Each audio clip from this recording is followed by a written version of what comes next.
Right, my name is Mirjam. I'm a neonatal registrar in New Cross, and I'm excited to present my QI projects and QI journey called Out of Sight, Out of Mind. So let's start with a story. A baby was discharged from mild postnasal ward with a condition that put them at risk of breaking down red blood cells. Unfortunately, repeat bloods were never taken. A few weeks later, they had to come back in for an urgent blood transfusion.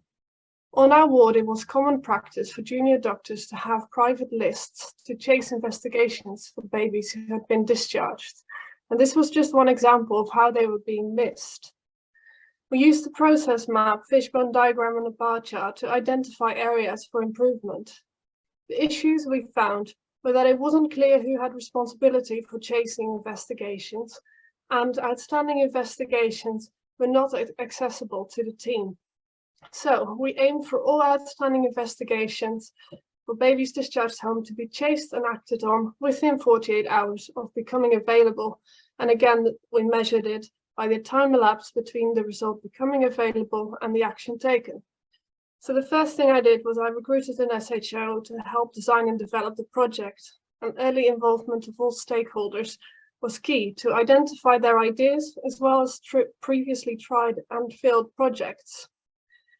So we ran 5 PDSA series with a total of 10 PDSA cycles. In the first series, we launched the paper jobs book to document and chase investigations. In the second series, we established joint responsibility by allocating a person who would set aside the first 10 minutes of their shift to chase jobs and also getting consultants to support this project. On auditing effectiveness, it was noticed that the jobs book was being used and jobs were being chased, but no actions were not documented, which led to introduction of documentation on electronic patient notes. We tried to mark older investigations where the results were not yet available with post-it notes, but as these got missing almost straight away, we had to abandon this. To sustain chase, we developed an induction slide for changeover of junior doctors in August. The effectiveness of these interventions is telling. The median time between results available and action taken reduced from 5 days to 1 day, with over 80% of results chased within 48 hours of becoming available. My main personal learning is to be open to different change ideas, but also consider that not every change is an improvement.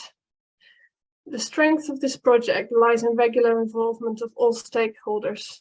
So the next step is for me to pass my role on to my collaborator who's been involved from the start in designing and developing this project. Thank you for listening.